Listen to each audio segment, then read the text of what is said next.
Bismillahirrahmanirrahim. Alhamdulillahi Rabbil Alamin. Wassalatu wassalamu ala ashrafil anbiya'i wal mursalin wa ala alihi wa sahbihi ajma'in. Assalamualaikum warahmatullahi wabarakatuh.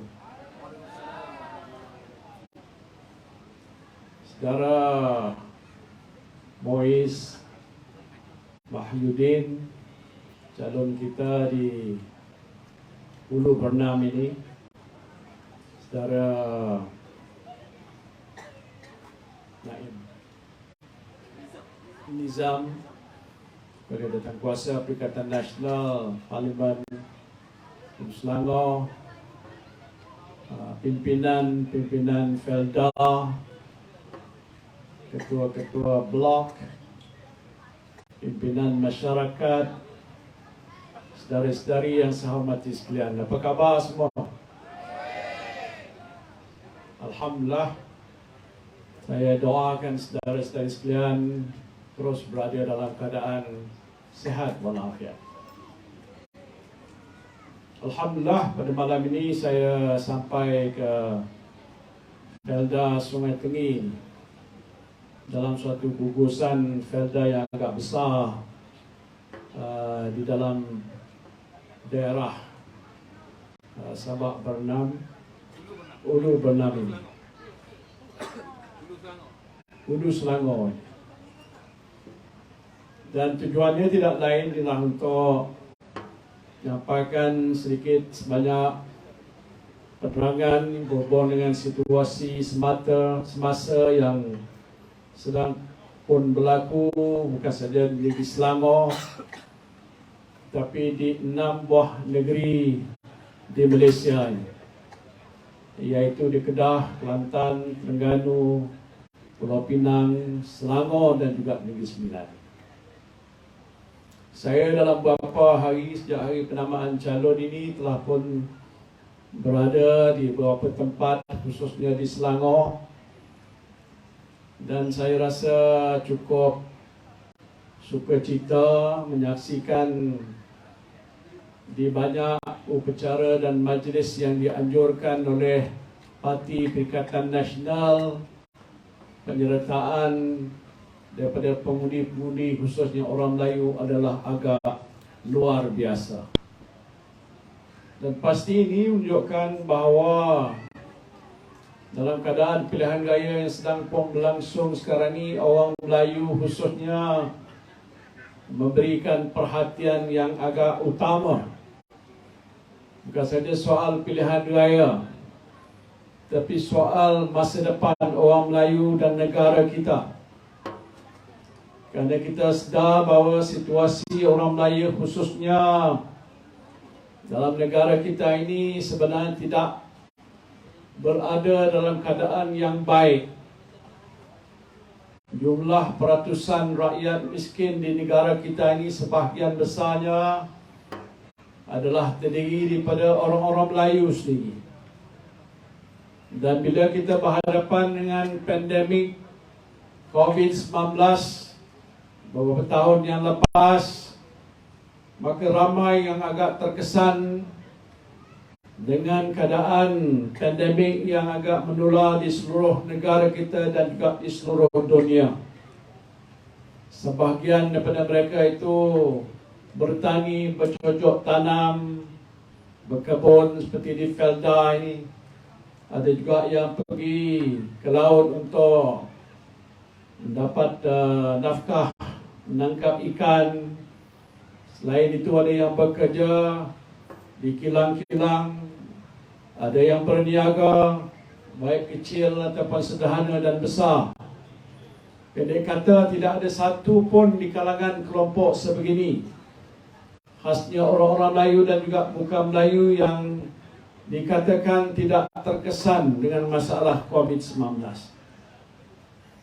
Namun begitu, kita masih boleh ingat dalam tempoh yang agak sukar itu, saya dilantik untuk menjadi Perdana Menteri Malaysia yang ke-8.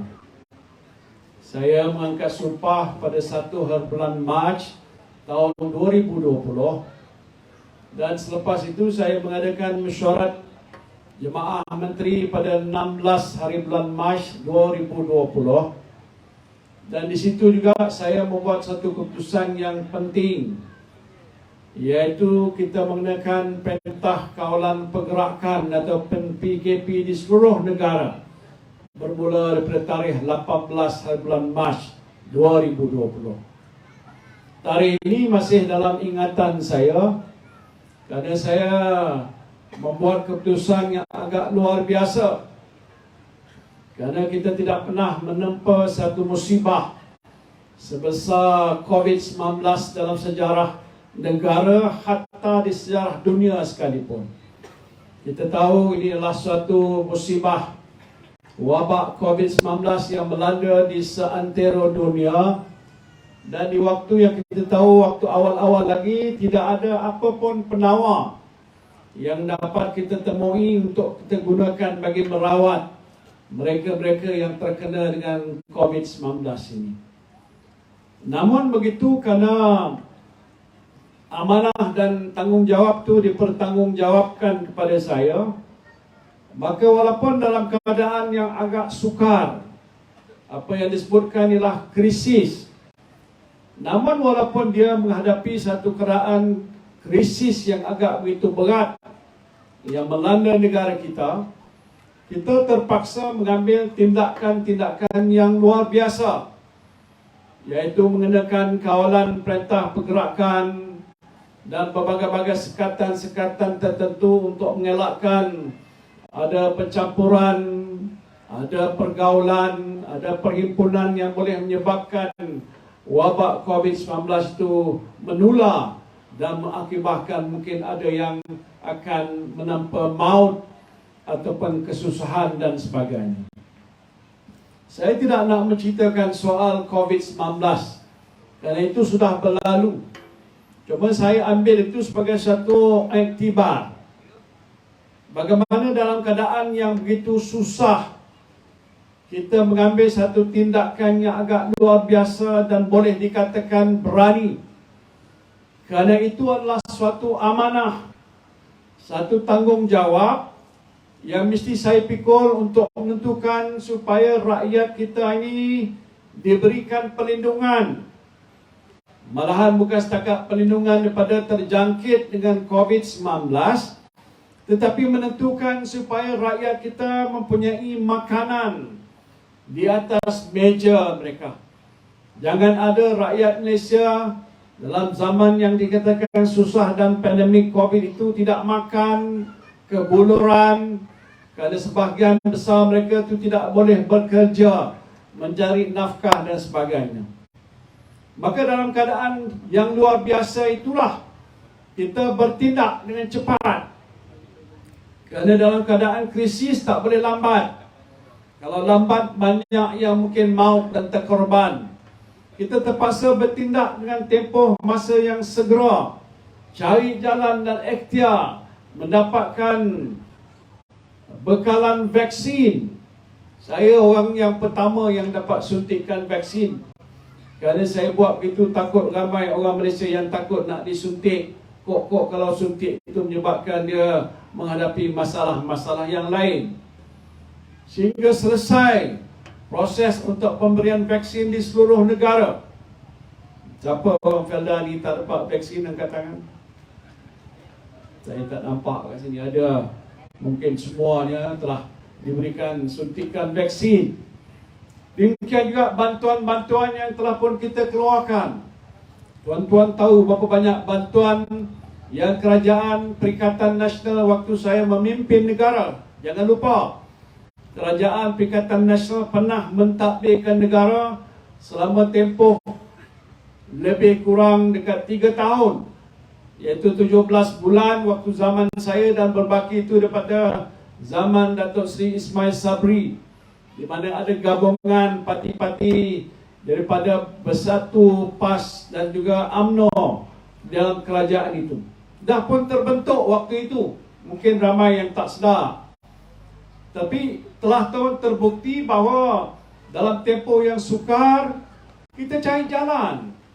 Macam mana nak tolong rakyat Saya menyediakan satu pakej rangsangan yang bernilai 530 bilion, bukan milion, baht, iaitu satu jumlah dana dan juga bantuan yang sebesar itu, lebih setengah triliun ringgit yang kita sediakan untuk membantu supaya rakyat kita ini terselamat dan juga mereka ada mempunyai pekerjaan dan juga pendapatan sedikit sebanyak, dan juga bantuan supaya mereka ini memperolehi bahan-bahan untuk makanan supaya tidak ada keluarga mereka yang mati kebuluran. Itu waktu keadaan yang agak sukar, dan ini sudah pun berlalu. Sekarang ini kita sudah masuk ke satu fasa post-pandemic, pasca pandemik orang kata. Mana walaupun COVID-19 masih ada, jangan kita kata dah tak ada lagi, tapi tidaklah seperti waktu kita menghadapinya 3 tahun yang lepas. Sewajarnya selepas keadaan itu sudah agak bertambah baik dan dikatakan hampir pulih. Pentadbiran negara kita ni diambil alih oleh Pakatan Harapan. Waktu itu tidak ada Barisan Nasional bersama-sama yang dipimpin oleh Anwar Ibrahim. Dan ini sudah pun hampir 8 bulan yang berlalu. Kalau saya sebutkan waktu zaman sukar, waktu saya memimpin negara, kita berhadapan dengan masalah pandemik COVID, kita bertindak tak tunggu 1-2 bulan. Kita bertindak dalam tempoh 2 minggu dan lepas tu kita teruskan tindakan-tindakan dan langkah-langkah untuk mengatasi masalah kita. Tetapi sekarang ni sudah lebih daripada 7 bulan. Mungkin dah masuk ke 8 bulan kalau tak silap saya. Persoalan yang berbangkit, apakah tindakan kerajaan Madanon ini? Ya, siapa dengar ni? Atau setengah orang panggil kerajaan luar tabi'i. Ada dengar? Saya pasal tak nampak wajah-wajah, mesti semua dalam gelap. Muka saya je yang terang di atas pentas ni, tak apa lah. Ya? Apa yang telah pun dilakukan oleh pihak Anwar Ibrahim mentadbirkan negara untuk meringankan bebanan yang dihadapi oleh rakyat kita, khususnya orang-orang Melayu Islam di negara kita. Kalau tuan-tuan di sini dapat bagi saya satu contoh saja, saya bagi RM10. Ada? Tak ada. Saya dah bagi tempoh dekat 2-3 saat. Tak ada yang angkat tangan nak bagi dapat RM10. Maksud saya tadi ialah bermakna kerajaan yang ada di peringkat pusat, yang dia punya kawan baiknya di peringkat negeri ialah kerajaan negeri yang lalu, di bawah Menteri Besar yang lalu, tidak upaya untuk melakukan sesuatu yang boleh meringankan bebanan kita ini. Saya tak payah tanya, saya dah tahu jawapan kalau orang-orang di Felda. Pasal di kawasan saya pun ada 4 Felda. Mereka dan rakan-rakan kita yang lain di kampung-kampung, di ceruk mana sekalipun, menghadapi masalah. Apa masalah dia, tuan-tuan? Masalah yang paling pokok, yang pertama ialah masalah kos sara hidup. Masalah inflasi. Masalah kenaikan harga barang-barang yang melambung. Saya tak tahulah kalau di Felda Sungai Tenggiri barang-barang agak murah. Murah ke? Murah ke? Dah mahal dah ni. Mahal. Kita tak boleh nak salahkan juga pekedai itu kerana dia naikkan harga. Kerana dia kata dia pun dapat bekalan. Daripada pembekal dengan harga yang sudah naik 10, 20, 30, 40%. Jadi sebab itu bila dia berniaga, dia terpaksa jual dengan harga yang semakin tinggi. Kalau kita pergi bulan lepas harga sekian, kita datang hari ini, kita tanya dia kata tu dulu. Dulu baru sebulan. Tak, dah naik dah. Yang barang sayur-sayur, saya pergi hari itu melawat ke pasar Taman Melewati dekat dengan Selangor, tempat lain. Dan saya pergi ke gerai-gerai, ramai orang berniaga, semua orang kita orang Melayu. Gerai yang pertama yang saya lawat ialah menjual bahan-bahan seperti sayur-sayuran. Sayur, sawi, bayam, kangkung, terung, semuanya diberitahu pada saya. Dah jadi dalam TikTok dah keluar pun. Mana saya tak berbohong. Berkata bahawa setiap nama-nama sayur-sayuran yang disebutkan tadi menaik harga mendadak. Ubi, keladi, semua naik harga. Saya tanya dia, yang turun apa? Hujan turun tadi. Dia masih boleh berlawak lagi, dia kata hujan turun. Tapi yang lain naik mencacak mendadak. Dan kita tahu rakyat kita mempunyai pendapatan yang kecil, pendapatan yang sederhana. Dapatlah 2,000 ke, ataupun di setengah tempat 3,000 ke, lebih kurang begitu, ataupun lebih sikit 4,000 ke. Dengan keadaan kos yang meningkat, melambung naik ini, dengan wang yang sama seperti dahulu, tak boleh beli barang yang sama sebagaimana yang kita beli pada masa-masa yang lepas. Kenapa? Nilai duit kita pun sudah jatuh, bahan-bahan yang kita beli pun sudah naik melambung. Jadi kita tak dapat bekalan yang lebih banyak daripada biasa disebabkan oleh kerana masalah-masalah yang disebutkan tadi. Sebab itu persoalan yang berbangkit hari ini ialah apa kerajaan Madanon ini buat? Dah masuk 7 ke 8 bulan, tak ada nampak. Yang nampak ialah Anwar Ibrahim ke sana kemari, cakap macam-macam. Bila buka mulut, cakap bohong. Buka mulut, buka aja cakap bohong. Tohmah, fitnah. Tuan-tuan, saya dah umur 76 tahun, walaupun macam 45 tahun. Dah hidup dah lama dah. Tahu dan melihat keadaan negara kita sejak awal-awal lagi sampai ke hari ini. Saya tak pernah lihat seorang manusia seperti Anwar Ibrahim sebagai Perdana Menteri berbuat seperti mana yang dilakukan pada hari ini, sehingga sebahagian besar rakyat hari ini tertekan hidup dan tak percaya kepada Perdana Menteri yang ada pada hari ini. Betul tak? Saya ada sikit masalah dengan Anwar Ibrahim ni. Ini cerita pasal Felda. Kalau tuan-tuan masih ingat waktu saya jadi Perdana Menteri dulu, tahun 2020 dan masuk ke 2021, saya hadir ke majlis Hari Peneroka Felda. Saya tak ingat di mana, di Perak kalau tak silap saya, di Trolak.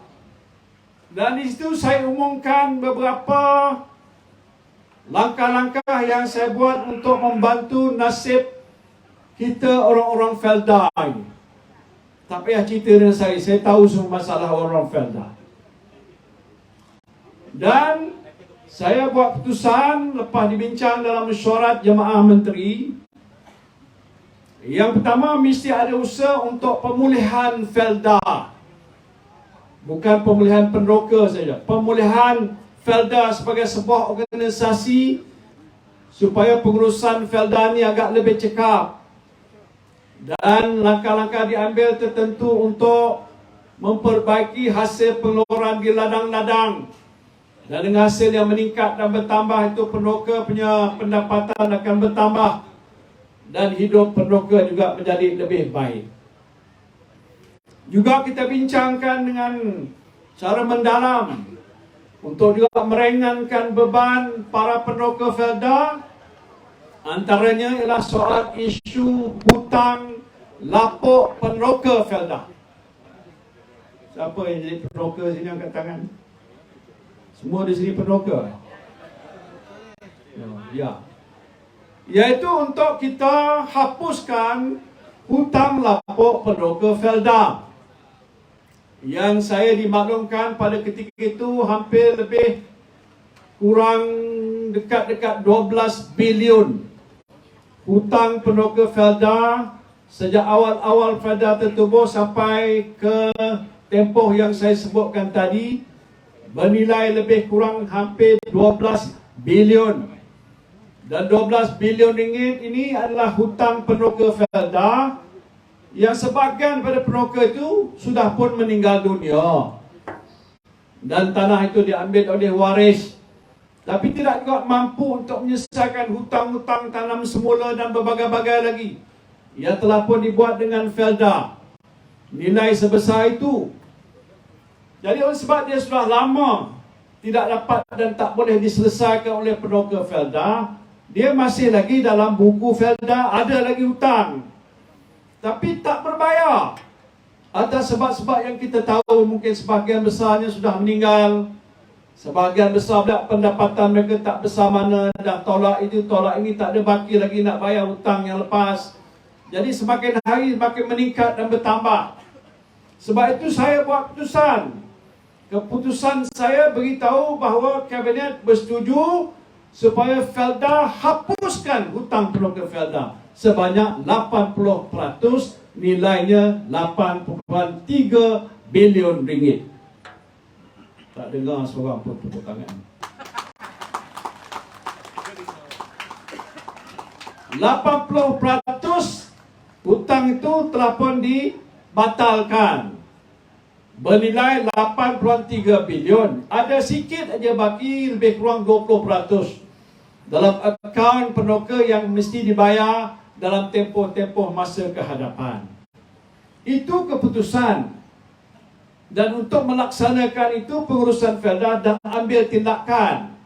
Saya kira termasuklah di Felda yang ada di sini, supaya mereka yang nak dapatkan pemotongan dan penghapusan cukai hutang Felda tadi mendaftar.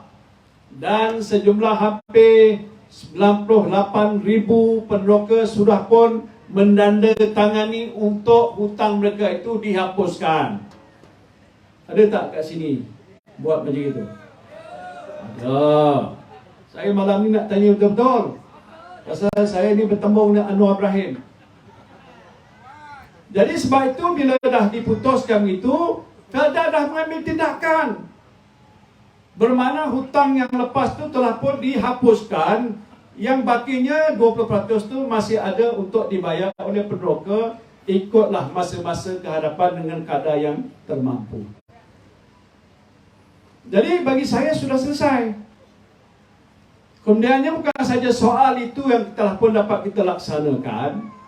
Pasal nak tolong peneroka ni, kita juga mencari jalan ikhtiar supaya kita dapatkan apa yang dikatakan pinjaman bond.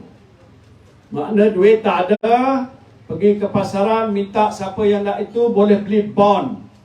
Bond ni akan matang dalam satu tempoh ke hadapan dan orang yang memberikan pinjaman tu dapatlah sedikit faedahnya. Jadi kita putuskan untuk dapatkan bond sebanyak 9.9 bilion ringgit Malaysia. 9.9 bilion. Yang ini akan dibagikan pada Felda tiap-tiap tahun lebih kurang 990 juta ringgit. Supaya dengan wang itu Felda boleh gunakan untuk memajukan pembangunan tanah, pengurusannya, mengambil alih FGV yang dulu telah hilang, orang kata controlling power dan pelbagai-bagai lagi. Itu ada dalam perakuan yang telah dibuat oleh jawatan kuasa yang saya lantik, dipengerusikan oleh Tan Sri Wahid Omar. Ini saya ingat lagi pasal masa ini bukan lama. Jadi itu telah pun diluluskan dan diluluskan oleh jemaah menteri. Jadi bila saya dah selesai itu, saya tak bangkitkan lagi. Soal yang lepas lagi pun saya bukan duduk dalam kerajaan. Saya bukan jadi Perdana Menteri. Saya pun bukan jadi Menteri Keuangan. Jadi tempoh masa dah tamat waktu saya meletakkan jawatan pada 16 Ogos 2021. Lepas tu diambil alih oleh Datuk Ismail Sabri. Lepas itulah baru Anwar Ibrahim masa lepas pilihan raya dulu jadi Perdana Menteri. Bila itu dah selesai, bau-bau ni entah macam mana Anwar Ibrahim kata Muhyiddin cakap aja seolah-olah saya berbohong. Ini berat tuan-tuan. Dia kata seolah-olah saya ni buat pengisytiharan, tapi tak dilaksanakan. Macam pemotongan itu tidak berlaku. Macam mana tu? Saya bila dah dengar macam tu, saya semak. Pertama ada kenyataan daripada Tan Sri Idris Yusof, pengurusi Felda yang telah ditamatkan tempoh dia baru-baru ini. Dan Tan Sri Idris Yusof maklum kepada saya, Tan Sri, pengurusan Felda bila peroka sign untuk dapatkan orang kata penghapusan hutang peroka itu dah dilaksanakan. Bila? 2021. Dah selesai, dah dibuat. Lepas tu ada soalan di Parlimen. Tanya pada Azlina, Menteri yang jaga undang-undang. Dia jawab dalam Parlimen, kata telah pun dilaksanakan. Jadi bila dah itu, saya cek balik. Pasal saya punya kawan-kawan pun ramai juga peneroka Felda. Seorang namanya Tosrin Charvanti, nama Jawa. Dia di Felda type anda. Saya tanya Tosrin, engkau dah dapat tak potongan hutang peneroka Felda? Dah, Tan Sri. Lepas tu tuan-tuan dengar, dia ada buat satu kenyataan akhbar, bukan? Di mana dia tunjukkan dulu berapa banyak hutang dia. Lepas saya buat keputusan tu dah dihapuskan 80%, yang tinggal hanya berbaki. Itu dia. Saya tanya lagi, ada peneroka Felda di Kota Tinggi, nama dia Bujang. Kita tanya Bujang, engkau macam mana? Dia kata yang menjadi waris pada bapa saya, bukan saya, adik saya, abang saya. Dia kata dah sah dah. Ini dia contoh dan dihantar pada saya gambar dalam WhatsApp, kata mengatakan dulu dia terpaksa bayar hampir lebih kurang RM400 potongan tiap-tiap bulan hutang lama. Tapi yang terkini dia tunjuk kepada saya TJ1, dekat sini ada RM165. Saya tanya ni apa makna? Ini yang kami kena bayar sekarang ni. Dulu dekat RM400, sekarang dah turun pada hanya RM165. Maknanya sudah pun dapat dihapuskan hutang yang lama. Dan banyak lagi kes-kes begitu. Saya semak itu untuk nak dapat pengesahan, betul ke tidak? Dan semua peneroka, saya nak tanya peneroka yang ada di sini, dah dapat tak pemotongan? Dah selesai dah. Saya tahu, tak boleh bohong, betul tak? Itu usaha yang kita telah buat dulu untuk mengurangkan bebanan para peneroka. Tapi Anwar Ibrahim tak percaya. Tuan-tuan pergi jumpa dia, cakap dekat telinga kuat-kuat. Anwar dah bayar dah. Dah hapus dah. Yang hang cakap macam ni apa hal? Bergaduh dengan Tan Sri Muhyiddin tu kenapa? Dia memang dah buat dah. Yang dia cakap, dia kata mana bukan Tan Sri Muhyiddin buat. Saya yang buat. La ilah, saya bukan suka nak gaduh, tuan-tuan. Muka saya ni bukan kaki gaduh pun. Tak ada nak gaduh dengan siapa. Apalagi dengan Perdana Menteri. Perdana Menteri nak gaduh dengan saya. Ni apa hal? Yang kita kata dah selesai, dah buat, dah ada pengesahan, dah ada diberitahu oleh menteri dia, di Parlimen dah jawab. Dia kata mana? Saya baru naik pejabat, saya sign 990 juta. Apa benda tu? Kalau dah hapus hutang lama, tak bayar-bayar 1 sen pun. Felda tak payah keluar duit pun. Felda kata hapuskan dalam akaun Felda, tak ada lagi lah hutang tu maknanya. Tinggal hanya 20% saja. Yang Anwar kata 990 juta tu apa dia? Apa binatang itu? Dia kata dia Menteri Keuangan dah sign. Oh, saya kata itu lain. Itu bukan hapus hutang. Itu yang saya sebutkan kita naik pinjam bond.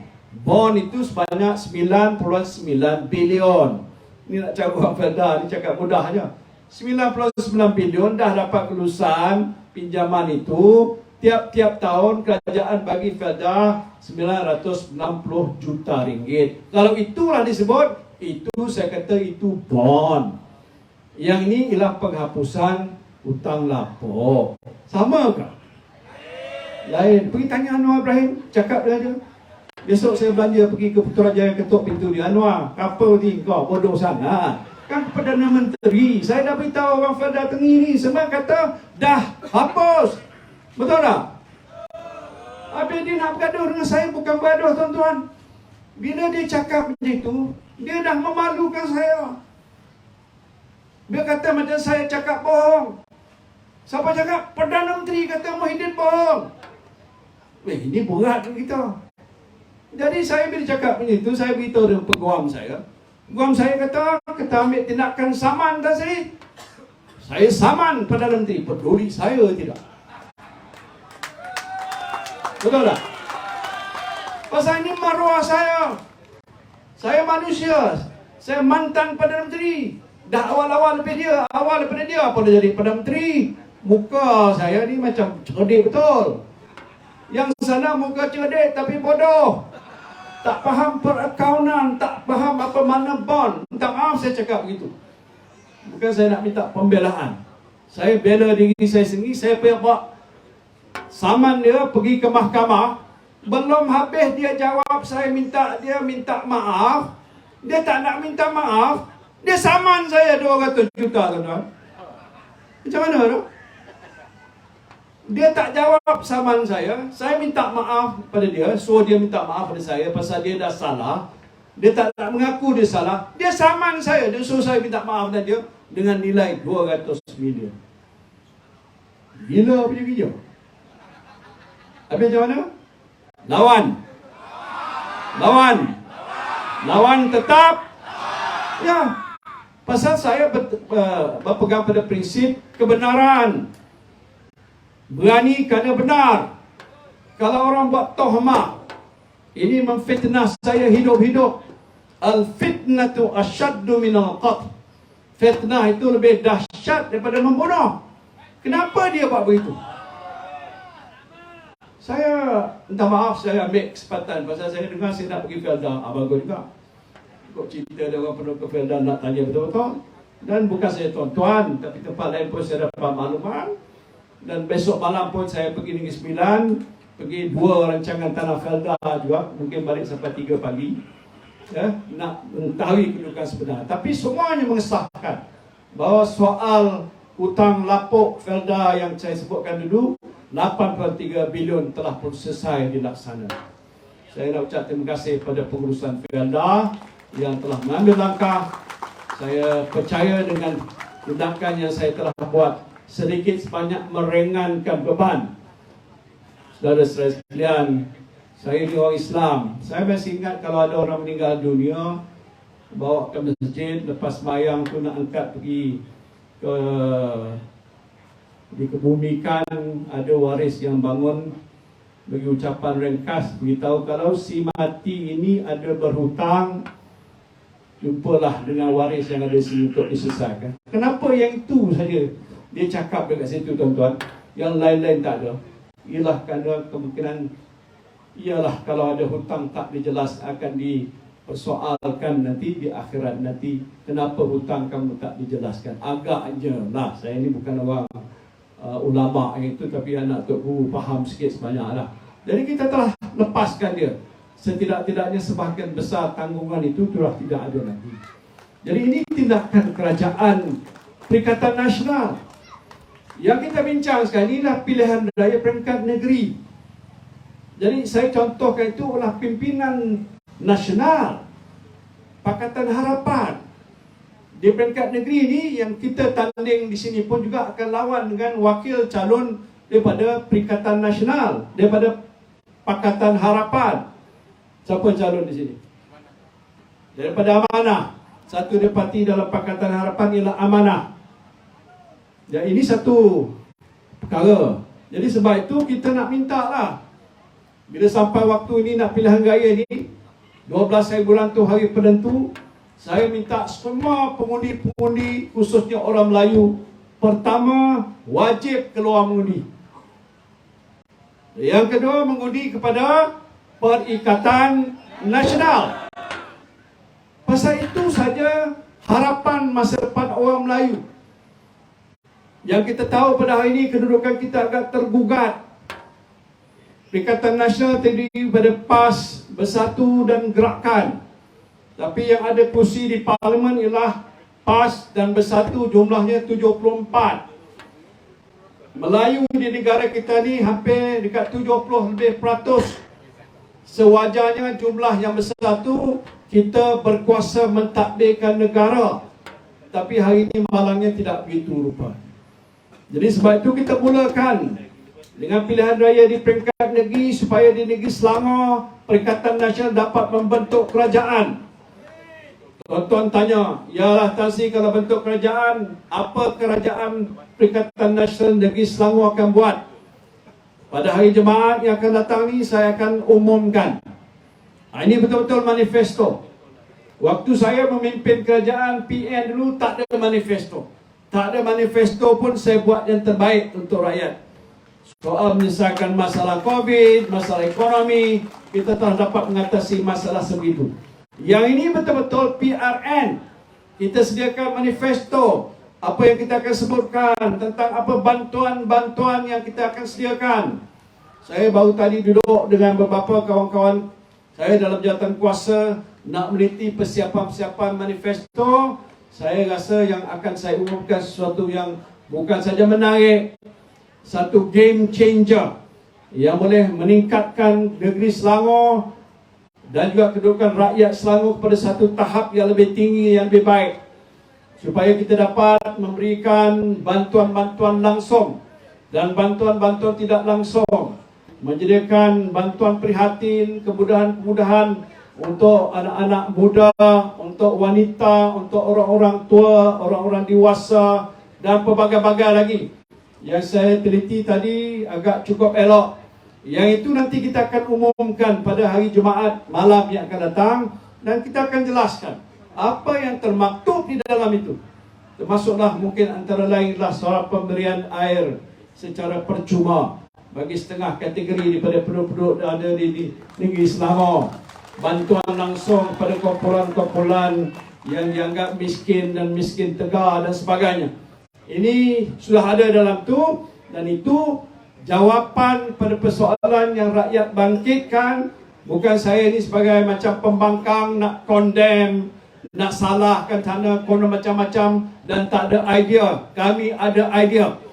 Dan idea ni akan kita laksanakan bila mana kita terpilih membentuk kerajaan Selangor untuk tempoh 5 tahun yang akan datang, insya-Allah.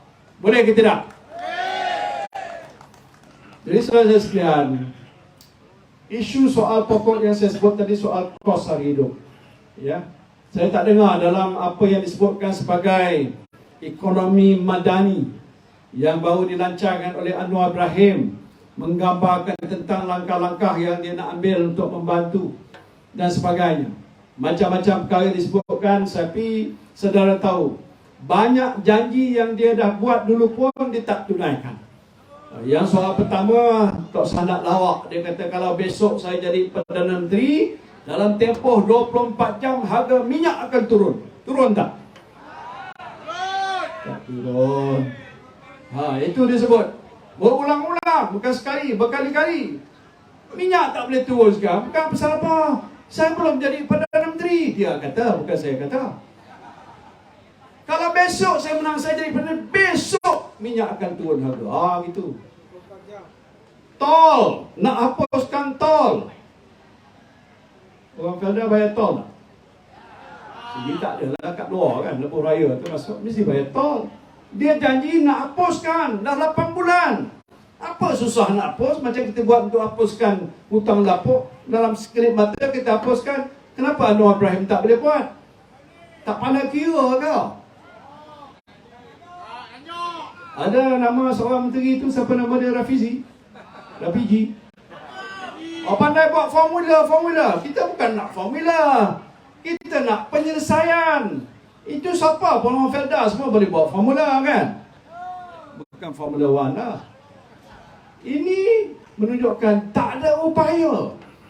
Saya tak nak condemn semualah. Pasal saya pernah memimpin negara sebagai Perdana Menteri. Saya tahu peranan menteri-menteri yang ada, yang bertanggungjawab secara kolektif, secara bersatu hati untuk buat yang terbaik untuk negara. Kenapa tak ada? Ini yang saya heran. Tapi cari tiap-tiap hari macam nak kejar siapa saja. Yang menentang dia dah bagi amaran siang-siang. Nanti kalau orang ni buat macam ni, sakau duit, pulang balik. Siapa sakau? Saya tak sakau duit orang. Duit rakyat saya tak sakau. Dia ambil tindakan pada saya untuk saya dikenakan, orang kata, bukan hukuman, tapi charge pada saya beberapa bulan yang lepas. Kononnya saya bagi kontrak dan saya salah guna kuasa. Mana ada? Tak ada. Yang luluskan kontrak bukan Perdana Menteri. Yang lulus kontrak ialah Menteri Keuangan. Yang luluskan pengacuran cukai perhiasan Abu Hari pun bukan Perdana Menteri. Yang luluskan ialah juga Menteri Keuangan. Ada orang bagi bantuan pada Bersatu dan juga pada Perikatan Nasional, bukan salah. Tuan-tuan, kalau malam ni kumpul 1 juta bagi pada saya pun tak salah. Boleh serahkan malam ni, tak ada masalah. Dan itu mana pahala besar. Itu pun tak ada salah. Dan saya tidak rasuah dan tak terima rasuah dari sesiapa pun. Pasal saya sejak daripada dulu 50 tahun tuan-tuan dalam kerajaan, saya berpegang pada prinsip mesti takbir urus cara yang baik. Tata kelola, itulah istilah dia gunakan, tata kelola atau apa sama sekali yang Madano ni. Buat cara yang betul, tidak bercanggah undang-undang. Jangan buat benda yang tak baik, yang salah. Yang itu saya lakukan, tapi diambil juga tindakan undang-undang. Walaupun peguam saya kata tak ada kes, tapi dia charge juga saya. Saya terpaksa pertahankan diri saya di mahkamah. Nak buat macam mana? Pasal diarahkan semua pihak berkuasa SPRM. Saya tahu walaupun tak sebut, bila saya diinterrogate oleh pihak pegawai SPRM, mereka maklum pada saya terpaksa buat Tan Sri apa nak buat kerana pihak atasan mengarahkan kami buat demikian. Maka terpaksalah saya jumpa Tan Sri ambil statement dan pelbagai-bagai. Saya lihat macam tak ada kerja lain. Ya, kami setuju supaya rasuah dihapuskan dalam negara. Sesiapa yang melakukan hal sebegitu menyalahi undang-undang SPRM, pihak berkuasa SPRM boleh ambil tindakan, itu teratur. Tapi jangan kita sebagai pihak eksekutif ambil alih kuasa pihak penguat kuasa untuk ambil tindakan secara pilihan. Selective persecution terhadap musuh-musuh politik dia untuk tujuan supaya dia boleh pegang lama jawatan dalam kerajaan dan sebagainya. Ini tidak adil, ini tak betul. Jadi ini yang sedang pun berlaku dalam negara kita. Bukan soal mengurus takbirkan negara dengan betul, cari jalan macam mana nak memulihkan ekonomi, bantu penduduk Felda, cari jalan untuk mengurangkan masalah inflasi, menyediakan bahan-bahan makanan dengan harga yang berpatutan, carilah peluang-peluang pekerjaan yang lebih banyak untuk anak-anak muda kita. Patut langkah-langkah ini yang dibuat. Tapi ini tak jadi perhatian utama. Yang ini jadi masalah kita. Sebab itu PRN yang kita hadapi sekarang ini akan jadi satu referendum. Maksud referendum itu macam pungutan suara. Kita pernah dengar ada pungutan suara. Jadi bila kita keluar pangkah dan sokong Perikatan Nasional, itu mana suara kita menentang kerajaan Pakatan Harapan. Masalah Pakatan Harapan sekarang ini ada bergabung dengan Barisan Nasional. Bergabung dengan Barisan Nasional. Siapa pengurusi Barisan Nasional? Zahid Hamidi. Ini masalah besar. Saya pernah jadi timbalan Presiden UMNO, tapi ditendang keluar dan dipecat oleh Najib Razak. Masalah 1MDB. Tapi terbukti saya tidak bersalah. Orang bersalah sudah masuk penjara. Saya ada banyak pengalaman dan sebahagian tuan-tuan di sini pun pernah menjadi ahli UMNO. Sejak bila UMNO berkawan dengan DAP? Sejak bila? Tak pernah. Perhimpunan Agung UMNO buat keputusan no Anwar, no DAP. Majlis Tertinggi UMNO buat keputusan no Anwar, no DAP. Macam mana pula bila Zahid Hamidi ambil tindakan bersatu hati, berpeluk-peluk, bercium mulut dengan DAP, dengan Anwar Ibrahim? Mana asas perjuangan orang Melayu menerusi UMNO? Dah hilang. Sebab itu saya lihat di mana-mana yang saya pergi, termasuk dalam PRU yang lepas, sebahagian daripada pengundi UMNO telah beralih tidak menyokong UMNO lagi. Kerana dia tahu kalau sokong UMNO dapat DAP. Yang baik dia sokong PN dapat saya. Betul tak? Dapat parti yang lebih baik. Sebab tu saya nak rayu kalau Allah biasa di Felda ni kuat UMNO. Dekat Felda saya pun dulu kuat UMNO. Mula-mula tak boleh masuk. Kepung dihalau saya. Sekarang ni jemput. Makan macam-macam. Kita berubah dah. Alhamdulillah. Pasal mereka sudah faham bahawa perjuangan yang lama. Kita akui ini Felda adalah cetusan idea Tun Abdul Razak almarhum. Bapa pada Datuk Najib. Semua orang tahu di mana-mana. Ya, kita iktiraf itu. Tapi lama kelamaan dah jadi tak betul. Pengurusan dan sebagainya macam-macam masalah timbul. Jadi hari ini yang boleh menjamin masa depan saudara ialah pimpinan Perikatan Nasional. Percayalah pada saya dan mudah-mudahan dalam PRN yang akan kita hadapi di Selangor dan di 5 buah negeri yang lain, kita akan beroleh kemenangan yang cemerlang dan kita boleh bentuk semula kerajaan di Kelantan, Kedah dan Terengganu dan ambil alih kerajaan di peringkat negeri Pulau Pinang, Selangor dan Negeri Sembilan. Boleh tak? Boleh. Jadi saya ucapkan terima kasih dan lewat malam kepada semua pimpinan Perikatan Nasional yang ada di sini, pada setiap pengundi yang ada rayuan saya satu, keluar beramai-ramai mengundi. Kalau semua orang Melayu yang ada dalam daftar pemilih itu, bilangannya katalah 100% Melayu itu keluar mengundi, saya fikir hampir semua kursi-kursi yang kita tandingi kita boleh menang dengan besar. Jangan duduk di rumah dan mengharapkan kita boleh menang sedangkan kita ada kuasa mengundi, kita tak gunakan kuasa dan hak mengundi untuk mengundi pada parti yang kita kehendaki, iaitu Perikatan Nasional. Jadi itulah saja yang saya nak ucapkan. Terima kasih. Wabillahi taufiq wal hidayah. Assalamualaikum warahmatullahi wabarakatuh. Perikatan! Perikatan! Perikatan! Takbir! Terima kasih.